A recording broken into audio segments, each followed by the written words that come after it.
இயேசு கிறிஸ்து உயிர்த்தெழுந்த நிகழ்வை நாம் இன்று லூக்கா 24:13-32 பார்க்க இருக்கின்றோம்.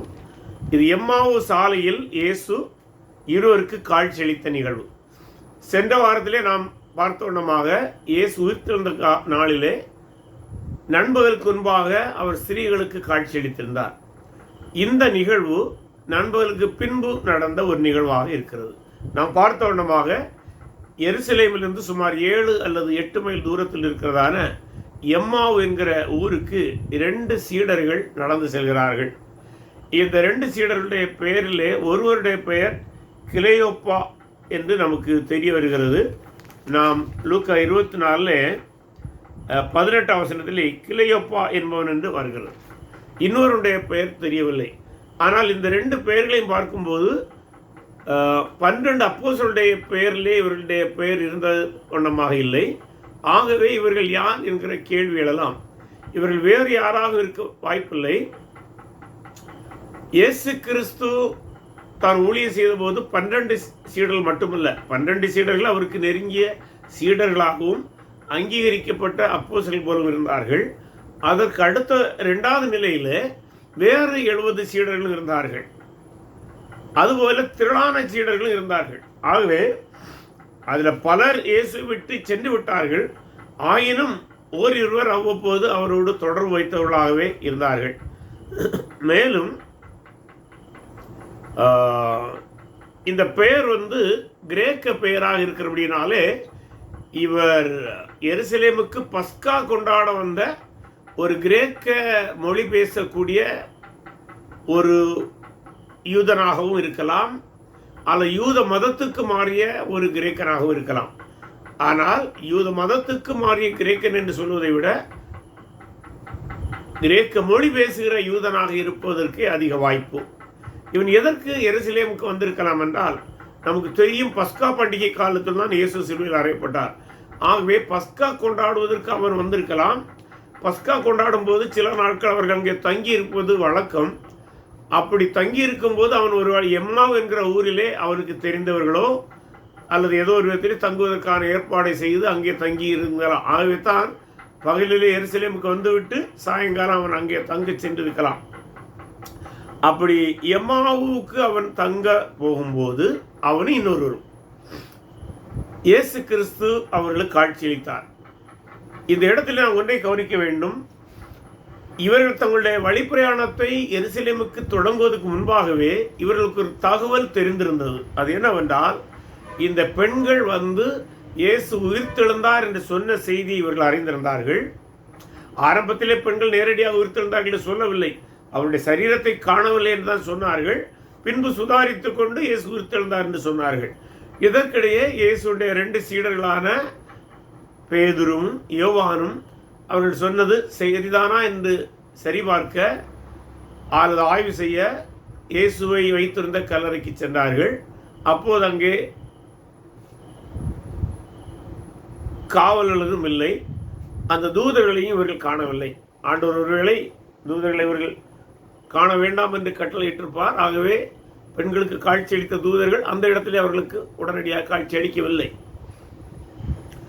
ஆக அவர்களும் திரும்ப சொல்கிறார்கள், ஆம், கல்லறை வறுமையாக இருக்கிறது, திறந்திருக்கிறது, அவரை சுற்றி இருந்த ஆடைகள் எல்லாம் அங்கே தான் இருக்கிறது, காவலர்களும் சென்று விட்டார்கள் என்ற செய்தி தன்னுடைய இயேசுவோடு நெருங்கினவர்களிடம் சொல்லியிருந்தார்கள். அது மட்டுமல்லாமல் இந்த தகவல்கள் அங்கே பரவ ஆரம்பிக்கின்றன. எருசலேமிலே இது ஒரு காட்டு தீ போல பரவினது என்று கூட சொல்ல முடியும். அதைத்தான் அவருடைய உரையாடலிருந்து நாம் கண்டுபிடிக்கிறோம். எப்படி என்றால், அவள் என்ன சொல்கிறாங்க, ஒரு இடத்துல இயேசு அவர்களோடு சேர்ந்து உரையாடும் போது அவர்கள் சொல்கிறாங்க, இயேசு ஒன்றும் அறியாத போல கேட்கிறார். எப்போ கேட்கிறாரு?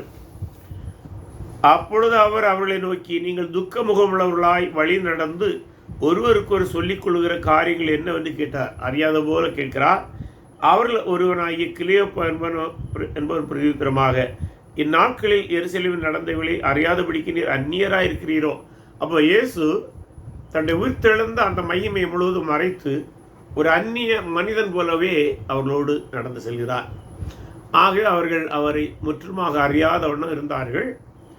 ஆகவே அந்த உரையாடல் அப்படியே செல்கிறது. செல்லும்போது அவர்கள் நடந்தவைகளெல்லாம் பேசிக்கொள்கிறார்கள். அப்போ ஏற்கனவே அவர்கள் இதைதான் பேசிக்கொண்டு பிரயாணமாக இருக்கிறார்கள். ஏனென்றால் பிரயாணம் ஆரம்பிப்பதற்கு முன்பாகவே இந்த தகவல்கள் அவங்களுக்கு வந்தாயிற்று. ஆகவே அவர்களுக்கும் அது புரியாத புதிராக இருந்தது.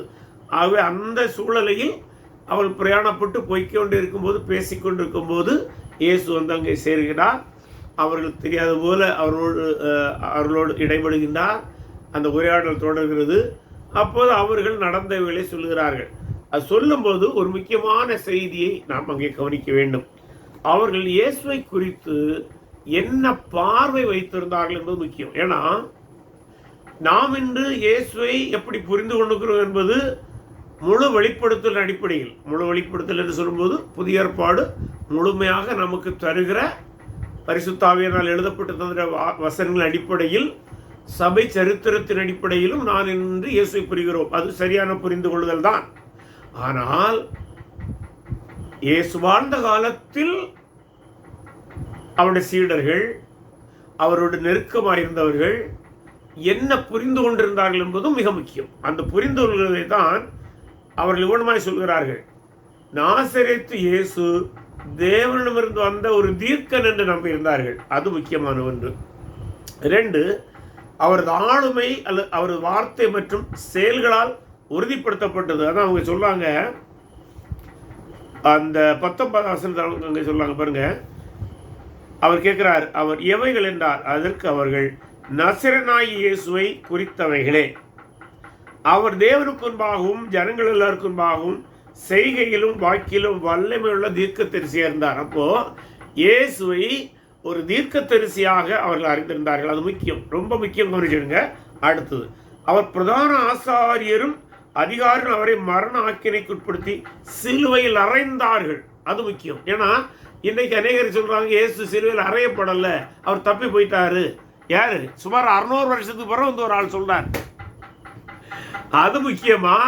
இந்த நிகழ்ச்சி நடந்த 3 நாட்களுக்கு பின்பு சொல்கிறது ஒரு உண்மையாக இருக்குமா? நாம் நடுநிலையோடு, கிறிஸ்துவை நம்பாத ஒருவன் கூட நடுநிலையோடு இவைகளை ஆய்வு செய்தால் 600 வருஷத்துக்கு பின்பு வந்து ஒருத்தன் சொன்னது ஒருபோதும் உண்மையாக இருக்க வாய்ப்பில்லை. அவன் இயேசுவை கண்டதில்லை, இயேசுவோடு பேசினதில்லை, இயேசுடைய சீடர்களோடு கூட அவனுக்கு எந்த தொடர்பும் கிடையாது. 500 ஆண்டுகள் ஆகிவிட்டது. 500னா 600 ஆண்டுகள் கடந்து விட்டது. ஆனால் இயேசு சிலுவையில் அடிக்கப்பட்ட 3வது நாளிலே ஒருவர் சொல்கிறார், தெளிவாய் சொல்கிறார்கள், நம்முடைய பிரதான ஆசாரியரும் அதிகாரிகளும் அவரை மரண ஆக்கினைக்குட்படுத்தி சிலுவையில் அறைந்தார்கள். சிலுவையில் அறைந்தார்கள். இயேசு தப்பி போகவில்லை, மாயமாகவும் போகவில்லை.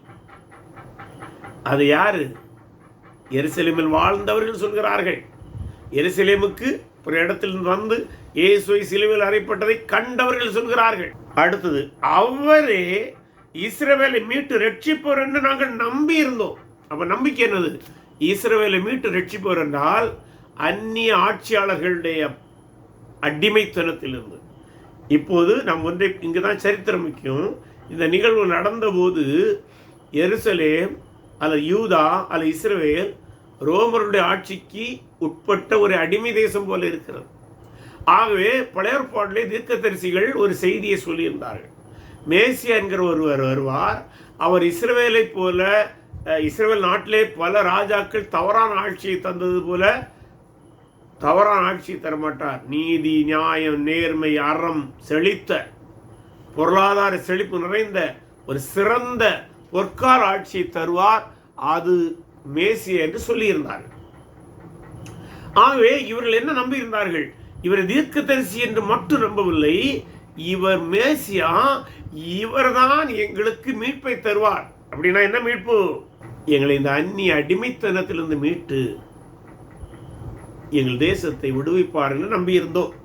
அதில் ஆவிக்குரிய விடுதலை உண்டு, அதை நாம் மறக்க முடியவில்லை. ஆனால் இந்த இடத்துல அவங்க நம்பிக்கை எப்படிப்பட்டது என்பதை நாம் இங்கே சொல்கின்றோம். இவைகள் சம்பவித்து 3 நாட்களாக, ரொம்ப 3 நாள் அதை சொன்னாங்க. ஆனாலும் எங்கள் ஸ்திரீகள் கூட்டத்தைச் சேர்ந்த சில ஸ்திரீகள் அதிகாலமே கல்லிடத்துக்கு போய் அவருடைய சரீரத்தை காணாமல் திரும்பி வந்து அவர் உயிரோடு இருக்கிறார் என்று சொன்ன தூதரை தரிசித்தோம் என்று சொன்னார். அப்போ இயேசு மரித்தது உண்மை, அடக்கம் செய்யப்பட்டது உண்மை, அவர் உயிர்த்தெழுந்தது உண்மை. இது அனைவரும் 3 நாளைக்குள்ள நடந்து விட்டது. அதை கண்டவர்கள் அதை சாட்சியாக சொல்கிறார்கள். அவரோடு இருந்தவர்கள், அதை பார்த்தவர்கள் சாட்சியை சொல்கிறார்கள். ஆகவே 600 ஆண்டுக்கு பின்பு வந்த யார் ஒருவர் சொன்னாலும் அது பொய்யாகவே இருக்கும். அதை குறித்து நாம் கவலைப்பட வேண்டாம். யாராவது நம்மளை அதை குறித்து கேட்டால் நாம் சொல்ல தயாராக இருக்கணும். 3 நாளைக்கு உள்ளாக ஒருவர் இவ்வளவு தெளிவாய் சொல்கிறார், நீங்கள் 600 ஆண்டுகளுக்கு பின்பு என்ன உளறுகிறீர்கள் என்று கேட்க வேண்டும். இவனமாக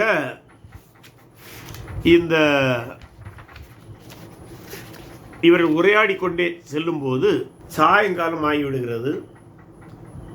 பொதுவாக அன்றைய வழக்கத்திலே இரவு பொழுதானால் வழி நடக்க மாட்டார்கள், திருடர்கள பயங்கள் உண்டு.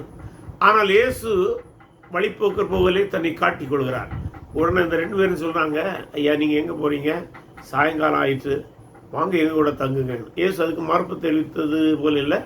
ஆரம்பத்தில் மறுப்பு தெளித்து இருந்தாலும் அவரோடு செல்கிறார். சென்று உணவை வைக்கிறார்கள். அந்த உணவு வைத்த இடத்துல இயேசு நடந்து கொண்ட விதம் மிக மிக ஆச்சரியமானது. என்னவென்றால், இவர் இப்போ ஒரு விருந்தினர் போலியாக அந்த வீட்டுக்குள்ளே போயிருக்கிறார். அவங்க தான் அப்பத்தை எல்லாம் கொண்டு முன்பு வைக்கிறார்கள். ஆனால் நடந்தது ஆச்சரியமானது. என்னவென்றால், முதலாவது நம்ம ஒன்றை அறிந்திருக்க வேண்டும். பொதுவாக ஒரு வீட்டிலே இன்னொருவரை விருந்தாளியாக அழைத்தார்கள் என்றால் அந்த காலத்தில் மட்டுமல்ல, இந்த காலத்திலும் கூட அந்த வீட்டால் தான் அந்த உணவை எடுத்து கொடுப்பார். அதை தான் ஹாஸ்டிங்னு சொல்லுவாங்க, அல்ல விருந்தோம்பல் என்று சொல்லுவாங்க. விருந்தாளி அதை உண்பார். ஆனால் இங்கே நடந்ததை பாருங்க, வசனத்தை படிக்கின்றேன். அவர்களோட அவர் பந்தி இருக்கையில் அவர் அப்பத்தை எடுத்து, ரொம்ப முக்கியம், அவர் அப்பத்தை எடுத்து ஆசீர்வதித்து அதை பிட்டு அவர்கள் கொடுத்தார். இதுதான் அவங்களுக்கு கண்ணை திறந்து. ஏன் அப்படி கண்ணை திறந்ததுன்னா, ஒன்று இவர்கள் தான் அப்பத்தை பிட்டு கொடுத்துருக்கணும், அவர் அப்பத்தை பிடுகிறார், அவரே அப்பத்தை எடுத்து பிட்டு கொடுக்கிறார். அது ஒரு விதத்தில் சொன்னால் தன்னுடைய ஆளுமையும் தான் கர்த்தர் என்பதும் தான் போஷிக்கப் போகிறவர் என்பதையும் காட்டுகிறது. இன்னொன்று, அவர்களுக்கு தான் யார் என்று உணர்த்துவதற்காக அப்பத்தை அந்த இடத்துல பிட்டார். இப்போது ஏன் அந்த அப்பத்தை பிட்டபோது அவர்கள் உணர்ந்து கொண்டார்கள் என்றால், இவர்கள் இயேசுவோடு பரிச்சயமான சீடர்கள். ஆகவே இயேசு ஒருவேளை அப்பத்தை பிட்டு கொடுக்கிறதுக்கு ஒரு சிறப்பான ஸ்டைல் என்று சொல்லலாமே வைத்திருக்கலாம். எல்லோரும் பிட்டு கொடுப்பதற்கு ஒரு ஸ்டைல் இருக்கிற போல இயேசுக்கும் ஒரு தனித்துவமான முறையிலே அவர் அப்பத்தை பிட்டு கொடுக்கிற வழக்கத்தை கொண்டவராக இருந்திருக்க வேண்டும். ஆகவே தான் அவர் அப்பத்தை எடுத்து பிட்டு கொடுத்த அந்த முறை அல்ல அந்த ஸ்டைலை பார்த்த உடனே இவங்க மூளையில் ஸ்ட்ரைக் ஆயிடுச்சு, இயேசுதானே இப்படி அப்பத்தை பிட்பார் என்று உணர்ந்து கொள்கிறார்கள். அப்பொழுது அவர்கள் கண்கள் திறக்கப்பட்டு அவரை அறிந்தார்கள். அப்படின்னா இயேசு என்று உணர்ந்து கொண்டார்கள். உடனே அவர் அவளுக்கு மறைந்து போனார். அவ்வளோதான். இதெல்லாம் ஒரு ஃப்ராக்ஷன் ஆஃப் செகண்டில் முடிஞ்சு போச்சு. இப்போதான் இவங்களுக்கு ஒன்று வருகிறது. இவர் வழியில் பேசிக்கொண்டிருக்கும்போது இவங்க புரியாமல் பேசிக்கொண்டு வந்தாங்க அல்லவா, அதையெல்லாம் அவர் வசனங்களை விளக்கி சொன்னார். இப்போ ஒரு கேள்வி, என்ன விளக்கி சொன்னார்? இந்த இடத்துல தான் மிக முக்கியமான ஒரு இறையில் வருகிறோம். பழைய ஏற்பாட்டிலே மேசியாவை குறித்து சொன்ன தீர்க்கதரிசிகள் 2 காரியங்களை சொல்லியிருந்தார்கள். ஒன்று, அவர் பாடுபட்டு மரிப்பதை குறித்து சொல்லியிருந்தார்கள். அதே தீர்க்கதரிசிகள் வேறு ஒரு இடங்களிலே அல்லது அவங்களோட புஸ்தகத்திலே இன்னொரு வசன பகுதியிலே அவர் ராஜாதி ராஜாவாக மகிமை பொருந்தியவராக இருப்பார் என்று சொல்லியிருந்தார்கள். ஆனால் துரதிர்ஷ்டவசமாக அதற்கு பின்பு வந்த வேத வசனத்தை விளக்கி கொடுக்கிற ஆசாரியர்களாக இருக்கட்டும் அல்லது வேத பாரகர் போன்ற பிறராக இருக்கட்டும், நியாயப்பிரமாணிகளாக இருக்கட்டும், அவர்கள் இயேசு ராஜாவாக வருவார் என்பதை நம்பினார்கள், பிரசங்கித்து வந்தார்கள், போதித்தார்கள், அந்த நம்பிக்கையில் வாழ்ந்தார்கள். ஆனால் அவர்கள் செய்த ஒரு பெரிய தவறு என்னவென்றால், அல்லது உணர முடியாமல் போன ஒரு காரியம் என்னவென்றால், மேசியா சிலுவையில் அடிக்கப்படுவார் அல்லது கொல்லப்படுவார், உயிரோடு எழும்பப்படுவார் என்றெல்லாம் சில வசன பகுதிகள் இருக்கிறதே, அது என்ன என்று அவர்கள் தங்களுடைய மனதை செலுத்தவே இல்லை. ஆகவே காலகாலமாக ராஜா வருவார் விடுவிப்பார், ராஜா வருவார் விடுவிப்பார் என்று நம்பினார்கள். ஆனால் ராஜா மரித்து உயிர் தழுவார், அதன் பின்பு தங்களை விடுவிப்பார் என்பதை புரியாமல் போனார்கள். மேலும் அந்த இயேசு அடிக்கப்படுதல், கொல்லப்படுதல், அடக்கம் பண்ணப்படுதல், உயிரோடு எழும்புதல், அந்த வசன பகுதிகளும் இந்த ராஜாவாக இருப்பதற்குள்ள தொடர்பையும் அவர்கள் தொடர்படுத்த தெரியாமல் இருந்தார்கள், அல்லது தொடர்படுத்த தவறி இருந்தார்கள். சிலுவையிலிருந்து எப்படி சிங்காசனத்துக்கு செல்கிறார், or how he goes from the cross to the crown, அதை அவங்க தொடர்படுத்த தெரியாமல் இருந்தார்கள். இப்படியே பல 100 ஆண்டுகள் சென்று விட்டது, பல 1000 ஆண்டுகள்னு சொல்லலாம். குறைந்தபட்சம் எசாயாவிலிருந்து எடுத்தால் கூட 600-700 ஆண்டுகள் கடந்து விட்டன. எந்த வேத வியாக்கியானம் செய்கிறவரும் எந்த ரபியும் இதை கவனிக்கவில்லை.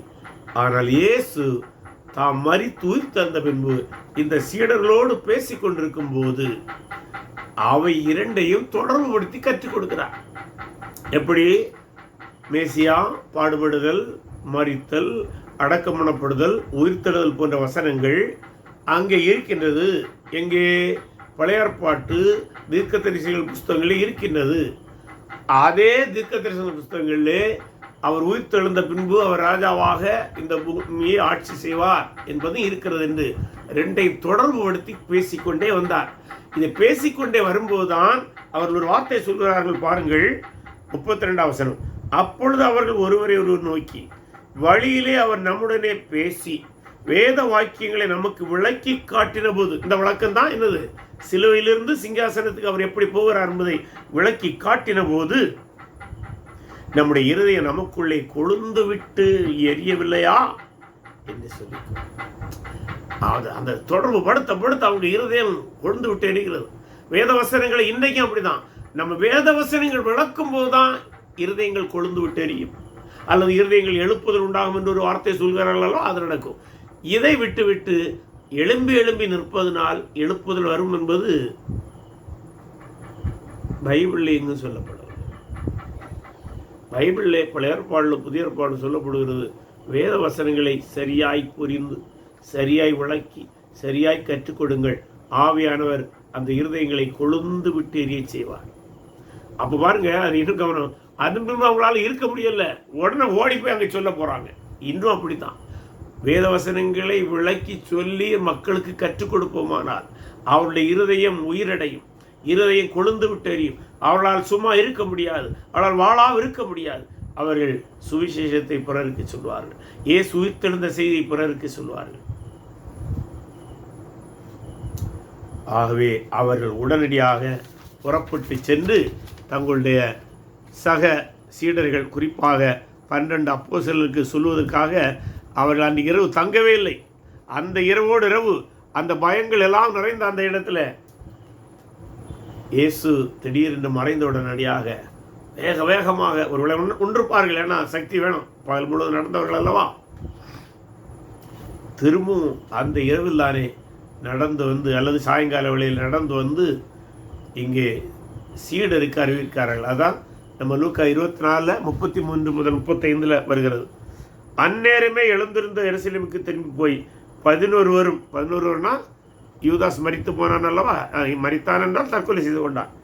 மற்ற 11 அவர்களோடு இருந்தவர்களும் கூடியிருக்க கண்டு, கர்த்தர் மெய்யாக உயிர்த்தெழுந்து சீமோனுக்கு தரிசனமார் என்று அவர்கள் சொல்ல கேட்டார். அப்போ இவங்க போய் சொல்ல போகும்போது அங்கே சொல்றாங்க, அவர் சீமோனுக்கும் தரிசனமாயிருந்தார்னு அங்கே சொல்லுவாங்க. இப்போ இந்த சீமோனுக்கு தரிசனமானார், சீமோன் என்றால் பேதுருக்கு தரிசனமானதை காஸ்பல் எங்கே நம்ம நேரடியாக பார்க்கலன்னா இந்த இடத்துல பார்க்குறோம். ஆனால் பேதுரு எங்கே சொன்னதாக, அது எப்படி தரிசனமானாங்கிற விளக்கம் இங்கே இல்லை. இவர்கள் போய் சொல்லும்போது அங்கிருந்தவர்கள் சொல்கிறாங்க, உங்களுக்கு மட்டுமல்ல பெண்களுக்கு மட்டுமல்ல, இதற்கிடையே அவர் குறிப்பிட்ட வேளையிலே பேதுருக்கும் தரிசனமாயிருக்கிறார். பேதுருக்கு மட்டும் தனியாக காட்சி அளித்திருக்கிறார். இந்த பேதுருக்கு தரிசனமானதை 1 கொரிந்தியர் 15:5 பவுலும் சொல்கிறார். இவனமாக ஆண்டவராய் இயேசு கிறிஸ்து இப்போ அந்த உயிர்த்தெழுந்த நாளில் தானே காலையில் பெண்களுக்கும் நண்பகலுக்கு பின்பு பேதுருக்கும், பலர் சொல்வது பேதுருக்கு சுமார் 4 அல்லது 5 மணி அளவிலே காட்சி அளித்திருக்கலாம் என்று. அதன் பின்பு இந்த 2 கிளேயோப்பா மற்றும் இன்னொரு சீடன் எம்மாவுக்கு சென்றவர்கள் காட்சி அளித்தார். அவர்கள் உடனடியாக திரும்ப வந்து இங்கே நடந்தவைகளை சொல்லுகிறார்கள். இப்பணமாக அவர்கள் சொன்னபோது அவர்கள் யாவரும் சந்தோஷமாக அந்த இடத்தை அவர்கள் சந்தோஷத்தை இப்போ ஏனென்றால் இயேசு உயிர்த்தெழுந்தார் என்பது உறுதியாகிவிட்டது. ஏன்னா பெண்கள் கண்டார்கள், பேதுரு கண்டிருக்கின்றார், இந்த 2 கிளேயோப்பா உட்பட இன்னொரு சீடனும் கண்டிருப்பதனால் இயேசு உயிர்த்தெழுந்தார் என்பது அவர்களுக்கு ஆச்சரியமாக இருக்கிறதை நாம் பார்க்கிறோம். அடுத்ததாக அடுத்த ஒரு காட்சி, இது அதே நாளில் என்று சொல்ல முடியாது, அதன் பின்பு அதே நாளில் நான் நினைக்கின்றேன், மன்னிக்கவும். லூக்கா எழுதின சுவிசேஷம் 24:36 படிப்போம். லூக்கா 24:36 தொடங்கி, இவைகளை குறித்து அவர்கள் பேசிக்கொண்டிருக்கையில் இயேசு தாமே அவர்கள் நடுவில் நின்று உங்களுக்கு சமாதானம் என்றார். அவர்கள் கலங்கி பயந்து ஒரு ஆவியை காண்கிறதாக நினைத்தார்கள். அவர் அவர்களை நோக்கி, நீங்கள் ஏன் கலங்குகிறீர்கள்? உங்கள் இருதயங்கள் சந்தேகங்கள் எழும்புறது என்ன? நான் தான், அந்த வார்த்தை பாருங்க, நான் தான் என்று அறியும்படி. இந்த நான் தான் என்கிற வார்த்தை ரொம்ப முக்கியம். ஐ ஆம் ஹி என்று சொல்வார். நான் தான் இயேசு. அதை பல வேளைகளில் யெகோவா என்கிற அந்த வார்த்தையோடு பொருத்துவார்கள். என்று அறியும்படி என் கைகளையும் என் கால்களையும் பாருங்கள், என்னை தொட்டு பாருங்கள். நீங்கள் காண்கிறபடி எனக்கு மாம்சமும் எலும்புகளும் உண்டாயிருக்கிறது போல ஒரு ஆவிக்கு இராதே என்று சொல்லி நம்முடைய கைகளையும் கால்களையும் அவர்களுக்கு காண்பித்தார். இதுவும் அப்போ அவங்க 11 சீடர்களில் இதில் முக்கியமான ஒரு கவனம், இந்த மார்க் 16:4 இந்த இடத்துல படிப்போம். மார்க் 16:14. பின்பு 11 போஜன பந்தி இருக்கையில் அவர்களுக்கு அவர் தரிசனமாகி உயிர்த்தெழுந்த தம்மை கண்டவர்களை அவர் நம்பாமற் போனது நிமித்தம் அவருடைய அவிசுவாசத்தை குறித்தும் இருதய கடின நிமித்தம் அவர்களை கடிந்து கொண்டார் என்று இங்கே சொல்லப்படுகிறது. இந்த இடத்துல 11 இந்த நிகழ்ச்சியில் 11 பேர் என்று சொல்லப்பட்டிருந்தாலும் 11 பேருங்கிற வார்த்தை பொதுவாக யூதாஸ் தவிர பிற அப்போஸ்தலரை சொல்கிற ஒரு வார்த்தையாக பிற்காலத்தில் மாறிப்போனது. ஆகவே இந்த இடத்துல 11 பேர் என்று சொல்லப்பட்டிருந்தாலும் தோமா இருந்திருப்பதற்கு வாய்ப்பில்லை என்று கருதப்படுகிறது. ஏனென்றால் நம்ம தோமாவுடைய நிகழ்வு பின்னால் வருகிறது. ஆகவே இந்த லூக்கா 24:36 முதல் 43 வசன பகுதியிலே வருகிற நிகழ்விலே 10 சீடர்கள் தான் இருந்திருக்க வேண்டும் என்கிற கருத்து இருக்கிறது. ஆகவே இந்த 35 வரை உள்ள வசனத்திற்கும் 36க்கும் உள்ள இடத்திலே அது வேறொரு நிகழ்வாக இருந்திருக்க வேண்டும். அது அதே நாளா அல்லது அன்று இரவிலே வேறொரு நேரம், அந்த நேரத்தில் தோமா இல்லாத நேரமா அல்லது அடுத்த நாளா என்பதை குறித்து பல்வேறு கருத்துகள் இருக்கின்றன. ஆனால் ஒன்று, இந்த இடத்துல 10 சீடர்கள் தான் இருக்கின்றார்கள், தோமா இங்கே இல்லை. ஆனால் அவர்கள் மூடி இருந்த அறையிலே வருகின்றார். இந்த இடத்துல தான்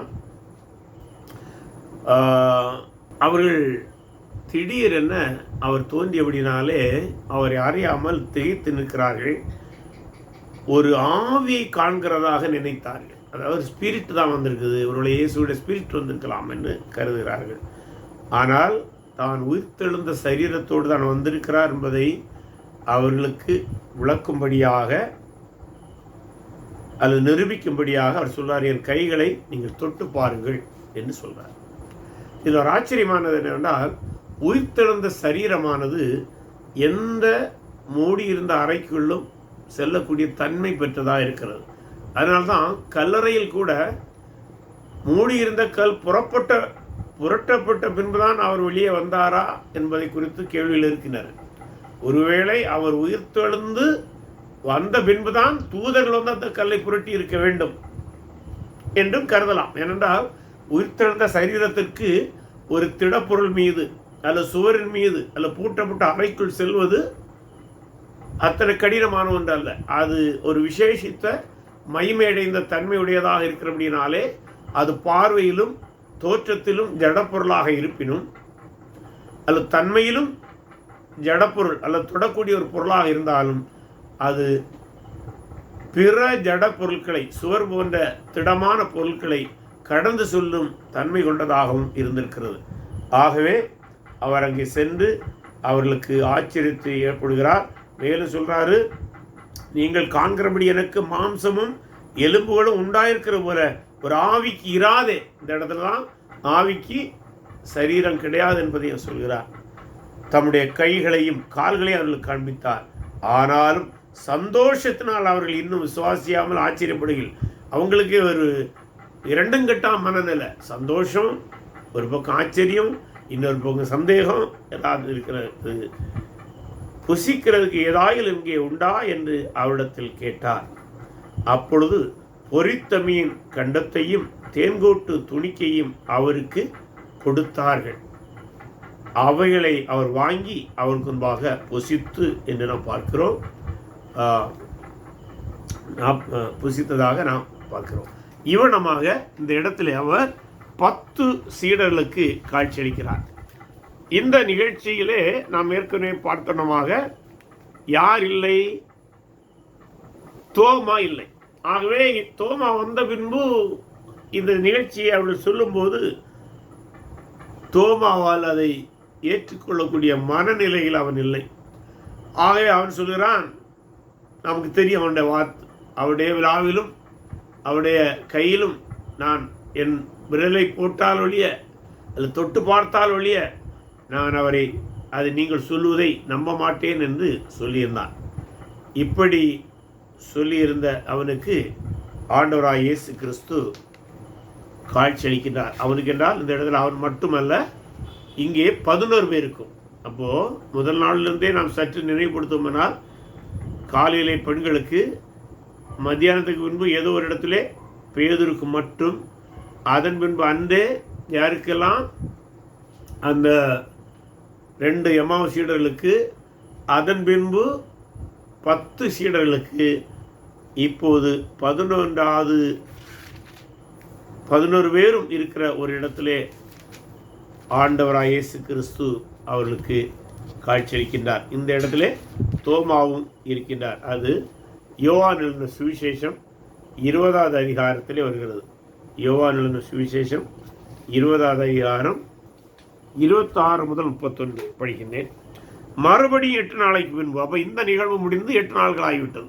இது உயிர்த்தெழுந்த நாளுக்கு பின்பு 8 நாள் என்று தான் இதை கருத வேண்டும்.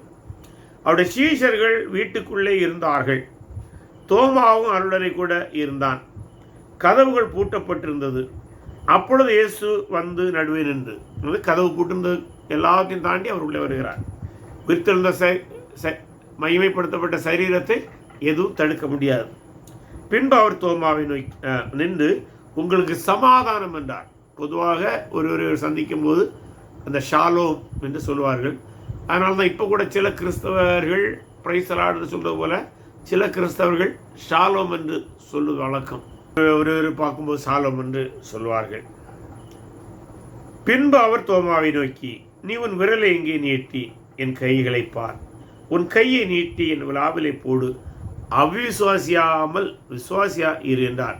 தோமா அவருக்கு பிரதித்திரமாக, என் ஆண்டவரே என் தேவனே என்றான். அதற்கு இயேசு, தோமாவே, நீ என்னை கண்டதினாலே விசுவாசித்தாய், காணாதிருந்து விசுவாசிக்கிறவர்கள் பாக்கியவான்கள் என்றார். அப்போ இதில் ஆண்டவர் அவனோடு உரையாடி அதில் ஒரு இன்னொரு செய்தியை சொல்கிறார், முக்கியமானது. நீ என்னை தொட்டு பார்த்து விசுவாசி, அதை விட முக்கியமானது அவிசுவாசியாயிராமல் விசுவாசியாயிரு என்று சொல்லிவிட்டு அவர் சொன்னபோது அவன் ஒரு அறிக்கை செய்கிறான். தோமா அவருக்கு பிரதித்தரமாக, என் ஆண்டவரே என் தேவனே. இந்த ஆண்டவரே என்கிற வார்த்தை அவரை மேசியா என்று குறிப்பதாக கருதலாம். என் தேவனே என்று சொல்லும்போது தோமா இயேசுவை தேவனாக அறிக்கையிடுகிறான். ஏன்னா இன்னைக்கு அநேகர் கேட்குறாங்க, இயேசு தேவன் என்று பைபிள் சொல்லுதான்னு கேட்பாங்க, அவர் சொன்னாரான்னு கேட்பாங்க. அவர் பல இடத்துல சொல்லியிருக்கிறார், நாம் இதுக்கு முன்பே பார்த்துருக்கிறோம். நான் தான் அவர் என்று சொல்லும்போது தன்னை யெகோவாவுக்கு சமமாக்குகிறார். இன்னொரு இடத்துல இயேசு தன்னை தேவனுக்கு சமமாக்கிறபடினால், அதாவது தன்னை தேவன் என்று சொன்னபடினால் யூதர்கள் அவர் மீது கல்லறிய கற்களை எடுத்துக்கொண்டார்கள் என்று பார்த்தோம். ஆகவே இயேசு பல இடங்களிலே தன்னை தேவன் என்று சொல்லியிருக்கிறார். அதனால தான் நம்ம பைபிளை சரியாக படிக்கணும். யாராவது நம்மளை கேட்டால் அந்த வசனத்தை சொல்லக்கூடிய அளவில் நாம் அவர்களை நினைவில் வைத்துக் கொள்ள வேண்டும். பாருங்க, இந்த இடத்துல இயேசுவை தோமா தேவன் என்று சொன்ன உடனடியாக இயேசு அதை கடிந்து கொள்ளவில்லை. அது ஏன் என்று நம்ம சிந்திப்போமானால், எந்த ஒரு சீடரும் பேதுரு உட்பட அவள் தவறு செய்த போதெல்லாம் அவர்களை இயேசு கடிந்து கொண்டார். அதோட உச்சகட்டமாக பேதுரு ஒரு முறை எனக்கு பின்னாலே போய் சாத்தானே என்று கூட கடிந்து கொண்டார். நல்லா புரிஞ்சுங்க, பேதுரு சாத்தான் இல்லை, பேதருக்குள்ளும் சாத்தான் இல்லை. ஆனால் அந்த சிந்தனை தேவனுடைய திட்டத்துக்கு விரோதமாக இருந்தபடினாலே அந்த கடுமையான ஒரு வார்த்தையை சொல்லி அவனை கடிந்து கொண்டார். ஆகவே சீடர்கள் தவறு செய்த போதெல்லாம் கடிந்து கொண்ட இயேசுவை தோமா தேவனே என்று சொன்னது தவறாக இருந்திருக்குமானால் என்ன செய்திருப்பார்? உடனடியாக தோமாவை கடிந்து கொண்டிருப்பார். நீ என்னை தேவனே என்று சொல்லாதே, என்னை ஆண்டவரே என்று மெஸ்ஸியா என்று மட்டும் சொன்னால் போதும் என்று சொல்லியிருப்பார். அப்படி சொல்லல, அவரை கடிந்து கொள்ளவில்லை, தோமாவை கடிந்து கொள்ளவில்லை. அது எதை காட்டுகிறது? இயேசு தேவன் என்பதை காட்டுகிறது. இயேசு தேவன் என்பதை தோமா அறிக்கையிட்ட போது இயேசு அதை ஏற்றுக்கொண்டதை காட்டுகிறது. இயேசு அதை ஏற்றுக்கொண்டது இயேசு தேவன் என்பது உண்மை என்பதையும் நிரூபிக்கிறது. ஆகவே இன்றைக்கு கிறிஸ்துவ இயேசுடைய தெய்வீகத்தை மறுதளிக்கிற கிறிஸ்தவத்தின் பெயரிலே சில குழுக்கள் இருக்கின்றன, துர்போதனை குழுக்கள். அவரிடம் நாம் இந்த வசனங்களை எல்லாம் இவனுமாய் பக்குவமாக நம்முடைய நம்பிக்கை குறித்து சொல்ல வேண்டும். ஆகவே இப்போது பிற சீடர்களோடு தோமாவும் இயேசுவை கண்டுகொண்டான். ஆகவே 11 சீடர்களுக்கும் தான் உயிரோடு இருக்கிறதை நிரூபித்து விட்டார். அடுத்தது அவர் சொன்ன வார்த்தை மிக மிக முக்கியம். அதற்கு இயேசு, தோமாவே, நீ என்னை கண்டதினாலே விசுவாசித்தாய், காணாதிருந்து விசுவாசிக்கிறவர்கள் பாக்கியவான்கள். இந்த காணாதிருந்து விசுவாசிக்கிறவர்கள் யார்? நாம் தான். நாம் இயேசு உயிர்த்தெழுந்ததை காணவில்லை, ஆனால் உயிர்த்தெழுந்த சீடர்கள், உயிர்த்தெழுந்த அப்போஸ்தலர்கள் சொன்னதை எழுதியிருப்பதை விசுவாசிக்கிறோம். ஆகவே அவர்களை விட நாம் பாக்கியவான்கள் என்பதை நாம் மறந்துவிடக்கூடாது. ஆகவே எந்த தரிசனத்தையும் காணாமல் இருந்தால், அதான் நாம் தரிசியாமல் இருந்து விசுவாசிக்கிறோம். 1 கொரிந்தியர் 2 கொரிந்தியர் 5, 6, 7 வசனங்களே வருகிறது. ஆகவே நாமும் எப்படி அப்போஸ்தலர்கள் ஆசீர்வதிக்கப்பட்டுள்ளா இருக்கிறார்களோ அதே போல நாமும் ஆசீர்வதிக்கப்பட்டுள்ளா இருக்கிறோம். அதன் பின்பு மீண்டும் இயேசு கிறிஸ்து 7 சீடர்களுக்கு இன்னொரு இடத்துல காட்சியளிக்கின்றார். அது யோவான் சுவிசேஷம் 21ஆம் அதிகாரம் 1 முதல் 25 வசனங்களிலே அது பதிவு செய்யப்பட்டுள்ளது. அது ஒரு கடற்கரையில், திபேரியா கடற்கரை, அதாவது கலிலேயா கடற்கரை வசனத்தை படிப்போம். இவைகளுக்கு பின்பு இயேசு திபேரியா கடற்கரையில் மறுபடியும் சீடருக்கு தம்மை வெளிப்படுத்தினார். இது 3வது முறை சீடர்களுக்கு தரிசனமாகிறது. அதாவது ஒரு முறை 10 பேருக்கு, 2ஆம் முறை தோமா உட்பட 11 பேருக்கும், இப்போது அவர்களில் 7 பேர் அவர்கள் எருசலேமிலிருந்து கலிலேயாவுக்கு வந்து கலிலேய கடற்கரையிலே மீன் பிடித்து கொண்டிருக்கிறார்கள். அந்த நேரத்தில் இந்த நிகழ்ச்சி நடக்கிறது. சீமான் பேதுருவும் தீவிரப்பட்ட தோமாவும், இங்கே தோமாவும் இருக்கிறான். கலிலேய நாட்டில் கானா ஊரானாகிய நாத்தான் வேலும் செபதேயின் குமாரரும் அவனுடைய சீசரில் வேறு 2 பேரும் கூடியிருக்கும் போது சீமான் பேதுரு அவளை நோக்கி, மீன் பிடிக்கப் போகிறேன் என்றான். அதற்கு அவர்கள், நாங்கள் உம்மோடு கூட வருகிறோம் என்றார்கள். அவர்கள் புறப்பட்டு போய் உடனே படவேறினார்கள். அந்த ராத்திரியிலே அவர்கள் ஒன்றும் பிடிக்கவில்லை. ஒரு மீனும் அவங்களுக்கு கிடைக்கல. ராத்திரி முழுவதும் முடிச்சிருக்காங்க. இத்தனைக்கு இவர்கள் அனைவரும் அல்லது பெரும்பான்மையினர் மீன் பிடிப்பதிலே மிக திறமை வாய்ந்தவர்கள், எல்லா நுணுக்கங்களும் தெரிந்தவர்கள், கடலை குறித்து தெளிவான அறிவுள்ளவர்கள். ஆனால் அவள் கிடைக்கவில்லை. விடியற் காலமான போது இயேசு கரையிலே நின்றார். அப்படின்னா வெளுத்து வருகிற நேரம் என்று சொல்லலாம். சூரியன் உதிர்த்து எழும்பி வருகிற நேரம், இன்னும் சரியாக பொழுது புலராத நேரம் என்று கருதுகிறார்கள் பல அறிஞர்கள். அவர் இயேசு என்று சீசர்கள் அறியாதிருந்தார்கள். அதனால அந்த வெளிச்சம் சரியா இல்லை. அதனால அவங்க சரியாக அறியலை. ஏன்னா அவங்க படகுல சுமார் 100 அடிக்கு அந்த பக்கம் கூட நின்று இருக்கலாம். இயேசு அவர்களை நோக்கி, பிள்ளைகளே, புசிக்கிறதுக்கு ஏதாயிலும் கூடத்தில் உண்டா என்றார். அதுக்கு அவர்கள் ஒன்றுமில்லை. கொஞ்சம் வறுப்போடு கூட சொல்லியிருக்கலாம். ஏன்னா ஒன்றும் கிடைக்கல, ஏமாற்றத்தோடு இருக்கிறாங்க. அவர்களுக்கு இவர் கிண்டல் அடிக்கிறார்னு கூட தோணி இருக்கலாம். கிண்டல் அடிக்கவில்லை, அவர் கேட்கிறார். அப்பொழுது அவர், நீங்கள் படவுக்கு வலதுபுறமாக வலையை போடுங்கள், அப்பொழுது உங்களுக்கு அகப்படும் என்றார். அப்படியே அவர்கள் போட்டு திரளான மீன்கள் அகப்பட்டதினால் அதை இழுக்க மாட்டாது இருந்தார்கள். ஏதோ இவர் சொன்னதுக்கு கீழ்படுகிறாங்க. ஆனால் இன்னும் இயேசு அறியலை. அதால் இயேசுவுக்கு அன்பாக இருந்த சீடன் பேதுருவை பார்த்து, அவர் கர்த்தர் என்றான். எப்போ வலதுபுறம் மீன் வலையை போட்டு மீன் பிடிச்சி இழுக்கும்போது ஏராளம் மீன் கிடச்சி இழுத்து வரும்போது இன்னும் சற்று கரைக்கு பக்கத்தில் கூட வந்திருக்கலாம். அல்லது இந்த அற்புதமான நிகழ்வு நடந்ததுனால யோவானுக்கு பொறி தட்டி இருக்கணும். அது மேசியாவாக தான் இருக்கணும், இயேசுவாக தான் இருக்கணும்னு உணர்ந்தபடினால சொன்ன இது அவர் கர்த்தர் என்று அங்கே சொல்லுகின்றான். அதாவது அவர் மேசியா என்று சொல்லுகின்றான் என்று சீமோன் பேதுரு கேட்டவுடனே தான் வஸ்திரம் இல்லாதவனாக இருந்தபடியினால் தன் மேற்சட்டையை கட்டி கொண்டு கடலிலே குதித்தான். அதாவது வஸ்திரம் இல்லை என்றால் அதுக்கு பொருள் நிர்வாணி என்றல்ல, உள்ளாடை அணிந்திருப்பான், இடுப்பிலே நிச்சயம் அணிந்திருப்பான், அந்த மேலாடை கடத்தி வைத்திருப்பான். ஆனால் அந்த ஆர்வத்தில் டக்குன்னு அந்த துணியை போட்டு விட்டு என்ன செய்யறான், கடல்லே குதித்தான். எதுக்கு? இயேசு நோக்கி வருவதற்கு. அவ்வளோ ஆர்வம். இப்போ மற்ற சீல் கரைக்கு ஏறக்குறைய 200 முழ தூரத்தில் இருந்தபடி, அப்போ 200 முழ தூரம் இருந்தபடியினால் படகில் இருந்து கொண்டே மீன்கள் உள்ள வலையை இழுத்து கொண்டே வந்தார்கள். இவங்க முன்ன வந்துட்டான்னு கருதலாம். அவங்க மீன் இழுத்து கொண்டே வருகிறாங்க. அவள் கரையிலே வந்திருந்த போது கரி நெருப்பு போட்டிருக்கிறதையும் அதன் மேல் மீன் வைத்திருக்கிறதையும் அப்பத்தையும் கண்டார்கள். இயேசு அவர்கள் நோக்கி, நீங்கள் இப்பொழுது பிடித்த மீன்களில் சிலவற்றை கொண்டு வாருங்கள் என்றார். சீமோன் பேதுரு படவில் ஏறி 153 பெரிய மீன்கள் நிறைந்த வலையை கரையில் இழுத்தான். இப்போது பேதுரு அவரோடு சேர்ந்து கொண்டு அந்த வலையை கரையில் இழுக்கின்றான். இத்தனை மீன்கள் இருந்தும் வலை கிழியவில்லை. இதை கூட சிலர் அற்புதமாக சொல்வார்கள்.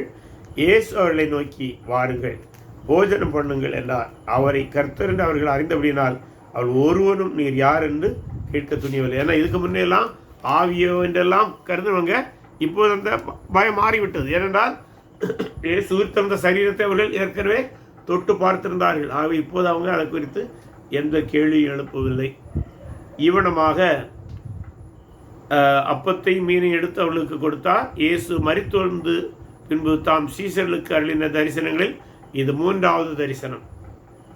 தொடர்ந்து நாம் படிக்கும்போது, அவர்கள் போஜனம் பண்ண பின்பு இயேசு சீமோன் பேதுருவை நோக்கி, யோனாவின் குமாரனாகிய சீமோனே, இவர்களிலும் அதிகமாய் நீ என்னிடத்தில் அன்பு கூறுகிறாயா என்றார். அதற்கு அவன், ஆம் ஆண்டவரே, உம்மை நேசிக்கிறேன் என்பதை நீர் அறிவீர் என்றான். அவர், என் ஆட்டுக்குட்டிகளை மேய்ப்பாயாக என்றார். இதில் இயேசு கேட்ட கிரேக்க வார்த்தை அகப்பே. அதாவது அது சித்தத்திலிருந்து வருவது. அது தெய்வீக அன்பு என்று சொல்லுவாங்க. ஆனால் அந்த வார்த்தையை பயன்படுத்தி பேதுரு பதில் கொடுக்காமல் நேசிக்கிறேன் என்கிற வார்த்தையை சொல்லுகின்றான். ஆகவே அந்த வார்த்தையை உள்ள அந்த அன்பு, அந்த அகாப்பை அன்பை விட சற்று குறைந்தது போல் இருந்ததுனாலே அவனுக்கு சற்று உணர்வை கொடுக்கும்படியாக கூட இயேசு அந்த 2ஆம் வார்த்தையை கேட்டுக்கலாம். 2ஆம் தரம் அவர் அவனை நோக்கி, யோனாவின் குமாரனாகிய சீமோனே, நீ என்னிடத்தில் அன்பாக இருக்கிறாயே என்றார். அதற்கு அவன், ஆம் ஆண்டவரே, உம்மை நேசிக்கிறேன் என்பதை இது அறிவீர் என்றான். அவர் என் ஆடுகளை மேய்ப்பாயாக என்றார். இந்த ஆடுகளை மேய்ப்பாய்ங்கிறது பொதுவாக மேய்ப்பன் மேய்த்தல் என்கிற பதங்கள் தீர்க்க தரிசன நூல்களிலே தலைவர்களை குறிக்கும். ஆடுகளை மேய்ப்பது என்பது நாட்டை ஆளுவதை குறிக்கும். இங்கே இயேசு தான் ஒரு சபை கட்ட போகிறதை ஏற்கனவே மத்தேயு 16-18 சொல்லியிருந்தார். ஆக இன்னும் சில நாட்கள் அந்த சபை அமைப்பார். அந்த சபையில் இயேசு கிறிஸ்து உயிர்த்தெழுந்ததை விசுவாசித்து வருகிறவர்களை விசுவாசிகள் என்கிறது தான். ஆனால் அவர்களை வழிகாட்டி நடத்துகிறது ஒரு மேய்ப்பனுடைய வேலையாக இருக்க வேண்டும். ஆகவே அந்த பணியை பேதுரு உட்பட எல்லா அப்போஸ்தலர்களும் கொடுக்கின்றார். ஆனால் இவனுடைய அந்த அன்பை தீர்மானிக்க வேண்டும். ஏனென்றால் இவன் தான் ஏற்கனவே மறுதளித்தவன்.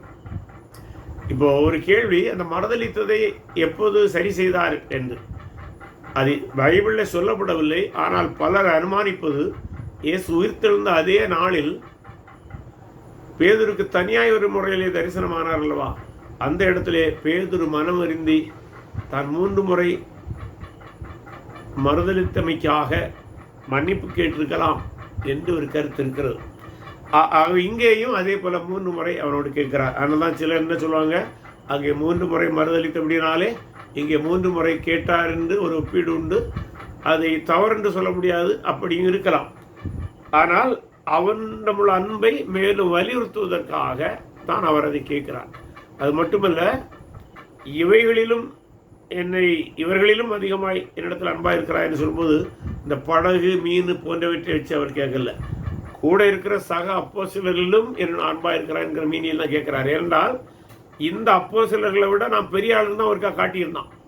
எப்போ அவரை சிலுவையில் அடிப்பதுக்கு பிடித்து செல்வதற்கு முன்பாக எல்லாரும் மறுச்சாலும் நாம் போய் மறக்க மாட்டேன்னு சொன்னால, அதையும் ஒரு விதத்தில் அதை உணர்த்துவதற்காக இயேசுங்கே அதை கேட்கின்றார்.